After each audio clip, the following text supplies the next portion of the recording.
Epilogi, terima kasih sudah mengklik podcast horor ini.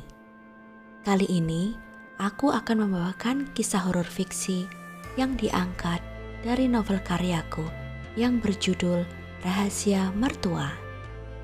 Kisah horor ini menceritakan tentang seorang wanita bernama Sarah yang baru saja menikah dan mengetahui fakta bahwa kedua mertuanya adalah penganut aliran kejawen. Lalu, bagaimanakah nasib Sarah selanjutnya? Untuk mengetahui kelanjutannya, silakan siapkan posisi ternyamanmu dan selamat mendengarkan kisah horor persembahan dariku.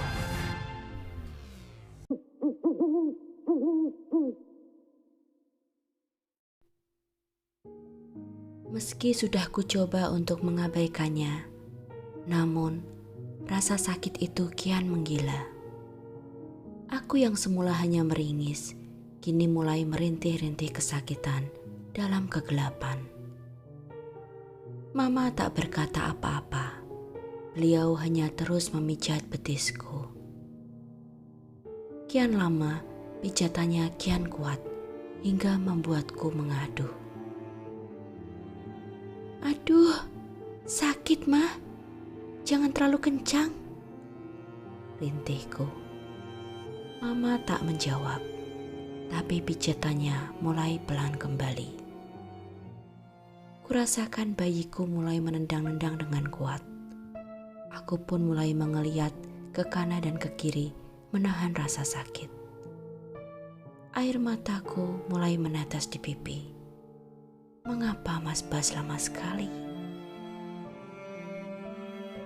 Aku beringsut, berusaha untuk duduk. Bukannya membantuku, Mama malah mencengkram kedua kakiku dengan erat.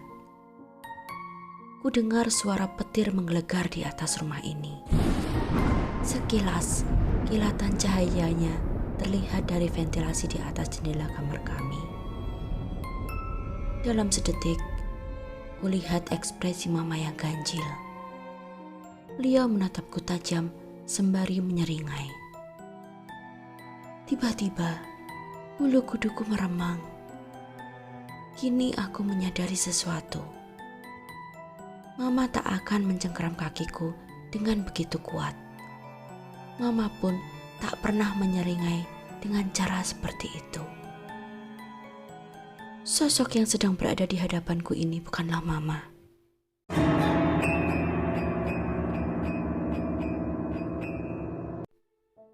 Tepat saat ku sadari hal itu, tiba-tiba saja Mama tertawa terkekeh. Suaranya seperti suara seorang nenek yang mengerikan. Rasa sakitku pun kini bercampur aduk dengan ketakutanku. Mas Bas, tolong Mas, Bapak, Ibu, tolong. Aku berteriak keras seraya menghentakkan kakiku agar cengkeraman tangan Mama terlepas. Ibu berhenti menembang, disusul oleh suara pintu yang dibanting dan langkah kaki yang berlarian dari arah dapur. Listrik mati ternyata. Cepat bawa lilinnya, Bu, teriak Bapak. Wajah yang pertama muncul di ambang pintu kamar kami adalah Mas Bas. Di belakangnya menyusul Bapak, Pak Subur, Bu Darti, dan Ibu yang terakhir. Saat cahaya lilin yang mereka bawa berhasil menerangi kamar ini, mereka pun terperanjat saat memandangi ekspresi Mama. Itu bukan seperti Mama yang mereka kenal. Mata Mama memandangi mereka satu persatu dengan liar, sementara kedua belah tangannya masih mencengkeram betisku. Mama, sadar Ma, Mama menyakiti Sarah. Tolong lepaskan Sarah, Ma. Dengan hati-hati, Mas Bas melangkah perlahan mendekati Mama. Ia menggenggam sebatang lilin yang menyala di tangan kirinya. Sedangkan tangan kanannya berusaha menyentuh tangan Mama dan membujuknya agar melepaskanku. Mama memandang Mas Bas lekat-lekat. Anak ini milikku. Suara tawa itu melengking, menggigitkan bulu roma.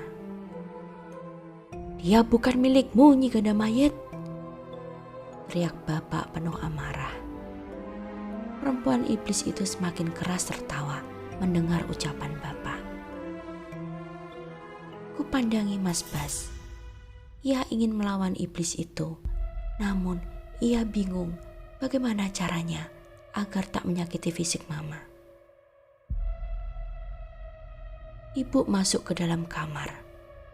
Dengan cekatan, beliau segera meraih jemari mama dan merenggangkannya dari betisku. Mas Bas pun akhirnya mengikuti tindakan mama. Cengkeraman itu pun terlepas. Mama berteriak meronta-ronta saat bapak dan Pak Subur menyergap beliau. Ambil kunci kamar kita, Bu. Buka pintunya, teriak bapak. Ibu berlari menuju kamar mereka. Terdengar suara pintu terbanting dibuka.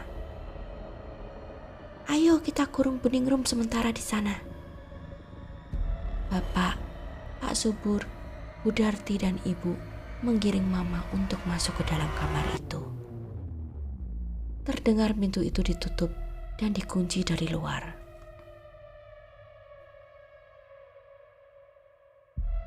Mas Bas bersimpuh di lantai. Ia menggenggam jemariku dan menciuminya. Tenang, Jeng. Nanti pasti mama segera pulih kok, hiburnya. Aku mulai menangis terseduh-seduh, apalagi saat mendengar teriakan mama yang teredam di dalam kamar. Mereka berempat kembali ke kamar kami. Kamu baik-baik saja kan, Sarah? Tanya bapak. Nggih, Pak, jawabku disela isakan. Sabar, Bu. Untunglah makhluk itu tak sampai melukaimu. Mamamu pasti sebentar lagi pulih kok, hibur ibu yang kini duduk di tepi tempat tidurku. Petir kembali menyambar. Guru bersahut-sahutan di sela suara angin kencang dan derasnya hujan. Sepertinya listrik akan padam untuk jangka waktu yang lumayan lama, gumam bapak. Saya ke dapur dulu, menyiapkan lampu minyak supaya lebih terang. Ayo, Pak. Bu Darti mengajak Pak Subur untuk mengantarnya ke dapur. Kemana kau tadi, Bas? Kok Sarah ditinggal? Tanya ibu saat Bu Darti dan Pak Subur berlalu. Aku ke dapur untuk ambil lilin, Bu. Ternyata lilin di kamar ini sudah habis. Aku tinggalkan Sarah bersama mama. Tak kukira akan terjadi hal seperti ini, jawab Mas Bas penuh sesal. Aku tak menyela percakapan mereka.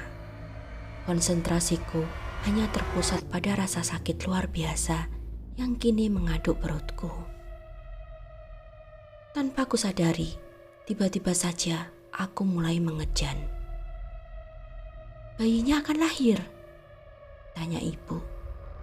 Iya, Bu, jawabku. Pak, tolong panggil Bu Darti kemari dan suruh bawa perlengkapan untuk lahiran, pinta ibu. Bapak segera berlari ke dapur. Mas Bas tampak luar biasa gelisah. Tangannya terasa dingin dalam genggamanku. Mengejan saat bayinya mulai mendorong saja, Bu. Atur napasmu. Ayo tarik napas. Aku menarik napas panjang dan menghembuskannya perlahan, mengikuti arahan ibu. Jemari tangan kiriku mencengkram spray dengan kuat, menahan rasa sakit yang kian mendera. Tak lama, Bu Darti pun datang membawa lampu minyak besar. Pak Subur membantunya membawakan ember dan segala macam perlengkapan lahiran. Bapak dan Pak Subur menunggu di ruang tengah. Masih kudengar suara dan teriakan penuh amarah mama dan gedoran pintu di kamar ibu. Ayo dorong, Wuk. Dorong lagi yang kuat, ujar ibu menyemangatiku. Aku mengerahkan seluruh tenagaku untuk mendorong saat kurasakan bayiku mulai mencari jalan keluar. Bulir-bulir keringat berleleran di dahi dan leherku. Hawa dingin di luar nyaris sama sekali tak kurasakan. Rambutku pun menjadi kusut masai dan lengket. Ku cengkram kuat genggaman tangan Mas Bas. Ia tampak tegang, namun berusaha untuk tetap tenang. Sesekali ia mengelus rambutku dan berbisik. "Kamu pasti bisa, Jeng. Kamu kuat," ujarnya. Semua orang di dalam ruangan ini begitu tegang. Kutatap wajah-wajah mereka yang diterangi oleh sinar dari lampu minyak yang Budarti letakkan di atas meja. Mereka semua tampak bersimbah peluh. Kulihat Budarti berdiri di belakang ibu sembari memejamkan mata. Kedua tangannya terpaut di depan tubuhnya. Bibirnya bergerak-gerak seolah sedang berdoa. Sambil terus berusaha untuk mengejan, kusadari bahwa suara teriakan mama dan gedoran pintu itu sudah tak terdengar lagi. Diam-diam aku bersyukur.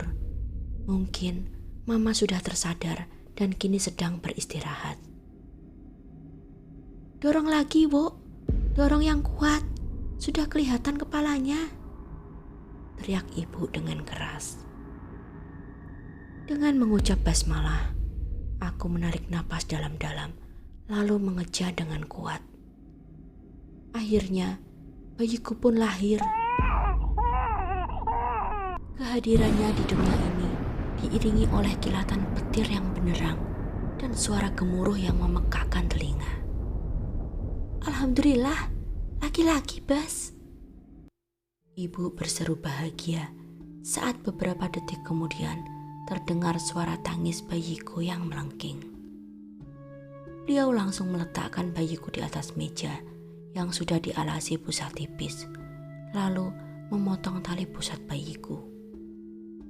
Budarti mengulurkan sehelai selimut yang langsung ibu gunakan untuk membungkus tubuh bayiku yang kini mulai tenang. Mas Bas terisak bahagia. Ia menciumi pipiku berkali-kali. Budarti tersenyum lebar. "Selamat atas kelahiran anaknya ya Mbak Sarah dan Mas Bas," gumamnya sembari memasukkan semua kain dan handuk yang ternoda darah persalinanku ke dalam sebuah ember. Ia lalu menyelipkan handuk baru di bawah tubuhku. Aku membalasnya dengan senyum dan anggukan kepala. "Aku taruh dulu kain-kain ini di dapur, Mbak. Biar besok aku cuci," kata Budarti. Ia mengangkat ember berisi kain-kain dan handuk itu keluar dari kamar kami. "Coba susui dulu bayimu, Wok." Ibu menyerahkan bayiku dengan lembut dan meletakkannya di dadaku. "Kami sudah boleh masuk belum?" tanya bapak dari luar kamar. "Sebentar, biar Sarah susui dulu anaknya," seru ibu. Beliau memandangku. "Kami akan memeriksa keadaan mamamu dulu, Sarah. Semoga ia tak kenapa-napa," ujar ibu. "Nggih, Bu, matur nuwun." Ibu mengangguk dan menyentuh sekilas pipi bayiku dengan ibu jarinya sebelum keluar kamar diikuti oleh Budarti. Perhatianku kini tertuju pada bayiku yang mengeliat dan mulai belajar menyusui. Seorang bayi yang sangat tampan. Seorang sastro Hudaya. Ku dengar mereka membuka pintu di kamar ibu. "Bu Ningrum pingsan. Mungkin karena kecapean. Ayo kita bopong dan baringkan di atas tempat tidur." Ku dengar suara bapak memberikan perintah. Tak berapa lama kemudian, ku dengar suara pintu itu dikunci lagi dari luar. "Sarah, bisakah kami melihat anakmu sekarang?" tanya bapak dari luar. Kupandangi bayiku yang terlelap dalam selimutnya yang hangat. Ia hanya beberapa menit menyusu, namun sudah jatuh tertidur. "Nggih Pak, silahkan," jawabku seraya membenahi selimut dan kancing bajuku. Mas Bas meminta anak kami dan membopongnya. Semua orang kini masuk ke dalam kamar kami, kecuali Mama. "Mamamu ndak apa-apa kok, Bu. Hanya perlu istirahat. Jangan khawatir," hibur ibu, seolah mampu membaca rasa khawatir di wajahku. "Nggih, Bu," jawabku. Bukan hanya sekedar mengkhawatirkan keadaan Mama, namun aku juga sangat menyesali mengapa Mama yang sejak awal kami rencanakan akan mendampingi proses persalinanku, kini malah melewatkan peristiwa penting dalam hidupku karena gangguan makhluk laknat itu. Aku membiarkan mereka mengagumi putra kami, sementara Mas Bas membantuku turun dari tempat tidur untuk buang air kecil di kamar mandi di kamar kami.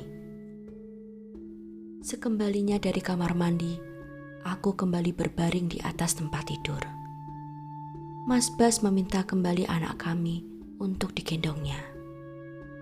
Aku terharu melihat pemandangan dua orang lelaki yang sangat kucintai itu. Kulirik jam dinding. Sudah lewat pukul 1 malam. Semua orang terlihat sangat letih. Kelelahan usai melahirkan dan ketegangan sejak sore tadi kini membuatku menjadi sangat mengantuk. "Untunglah tak terjadi sesuatu yang mengkhawatirkan," kata bapak. Kami semua mengiyakan dengan tawa canggung, tak yakin akan hal itu. Mama baru saja kerasukan. Malam pun masih panjang. Apakah masalah ini memang sudah selesai sampai di sini? Aku masih melihat wajah-wajah khawatir dan ketakutan dari orang-orang di hadapanku. Entah mengapa, firasatku mengatakan hal ini belum berakhir. "Aku mau ke dapur dulu. Mbak Sarah pasti lapar dan haus. Aku bikinkan teh manis dan bawakan makanan ya, Mbak?" tanya Bu Darti. "Mungkin bikin sekalian yang banyak untuk kita semua, Bu. Bapak mau kopi? Kamu mau teh atau kopi, Bas?" tanya ibu seraya memandangi kami satu persatu. Bapak dan Mas Bas meminta kopi, sedangkan aku dan ibu meminta teh panas. Bu Darti mengangguk dan berjalan keluar, diikuti oleh Pak Subur di belakangnya. Namun, baru beberapa detik meninggalkan kamar, terdengar teriakan histeris Bu Darti yang disusul oleh teriakan penuh amarah dari Pak Subur. "Astagfirullahalazim!" Teriakan mereka berdua mengejutkan kami yang masih berada di dalam kamar. Apakah gerangan yang sedang terjadi di luar?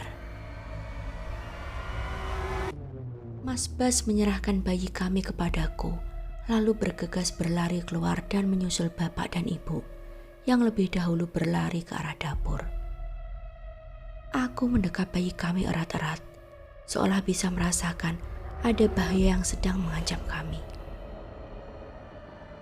Beberapa detik kemudian, Mas Bas muncul kembali dan langsung menghampiriku. Ia tampak sangat panik, wajahnya pucat pasi. "Ayo kita pergi, Jeng," ujarnya dengan suara bergetar ketakutan. "Kemana, Mas? Ada apa?" Aku menatapnya kebingungan.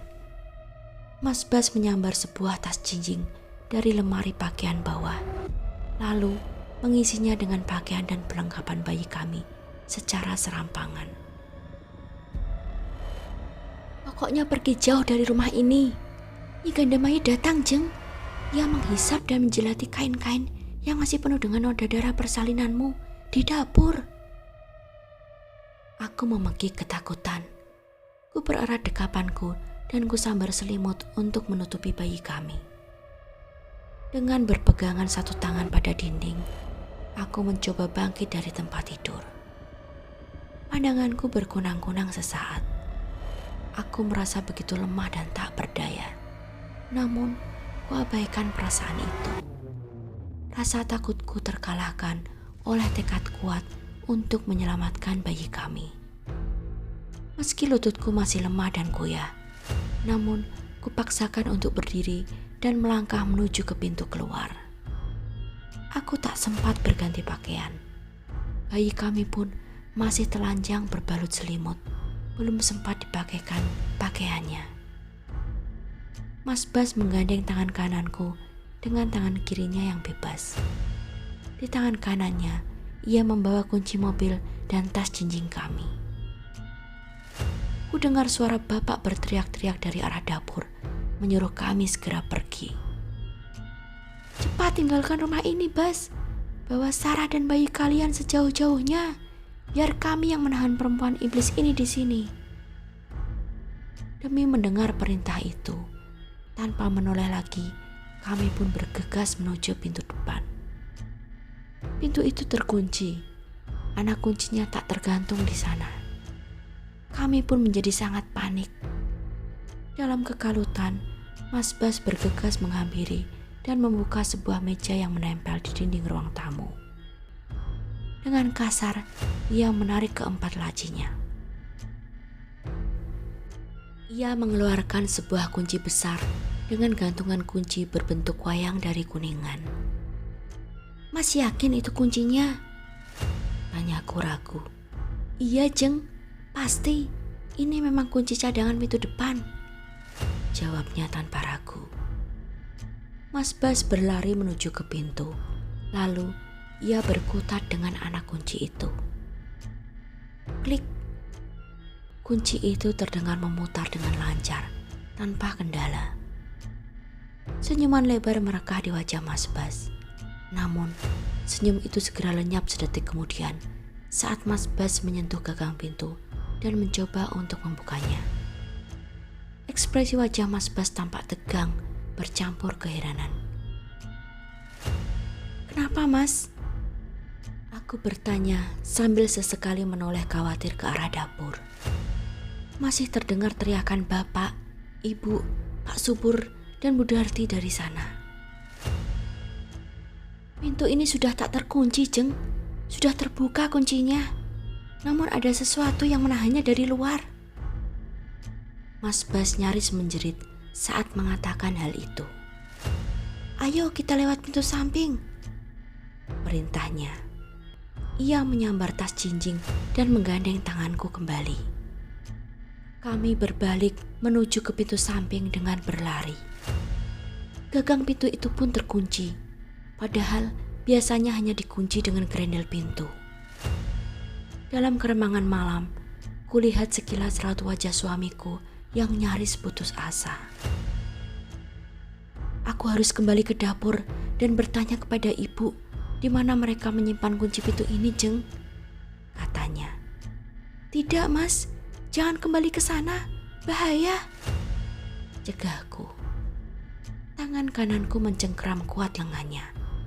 Dalam keadaan biasa, ia pasti sudah meringis kesakitan karena ujung kukuku yang terbenam melukai permukaan kulitnya.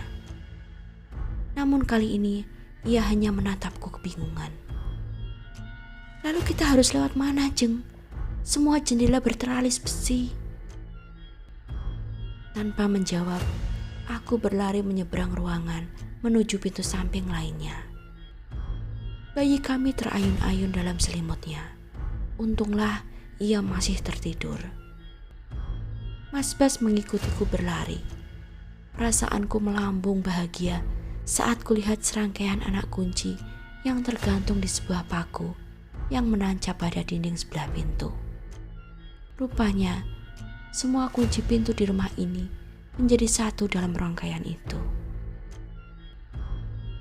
Dengan tangan gemetar dan basah oleh peluh, Mas Bas berkutat untuk membuka pintu itu. Rasa panik dan ketakutan membuatnya tak mampu dengan cepat menemukan anak kunci yang tepat.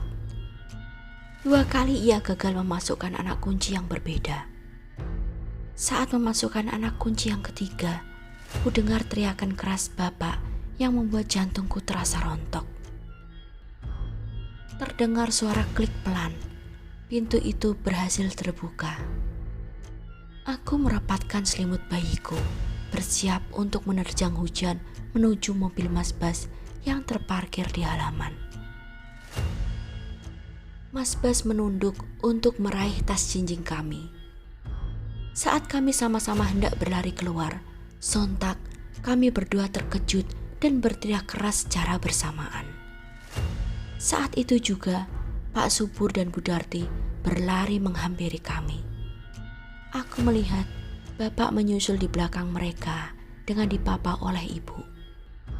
Bapak berjalan dengan langkah terhuyung, dengan telapak tangan kanannya memegangi dadanya. Beliau nampak sangat kesakitan. "Dia ada di sini!"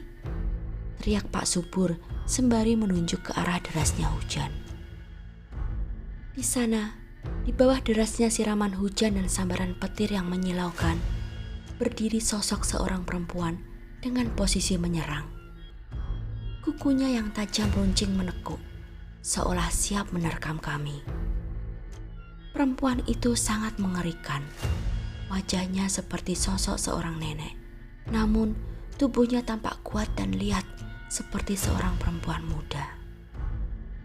Pakaiannya melekat basah di tubuhnya. Ia tertawa terkekeh-kekeh, seolah mentertawakan ketakutan kami. Dengan bola matanya yang berwarna putih, sosok itu menatap lapar ke arah bayi kami. Mulut perempuan itu membuka, membentuk sebuah seringai lebar yang menyeramkan. Apakah sosok ini yang bernama Nyi Kanda Mayit? Ataukah dia ini Surtini? Atau apakah dia ini hasil penggabungan dari 2 perempuan iblis itu? Hatiku sibuk menduga-duga.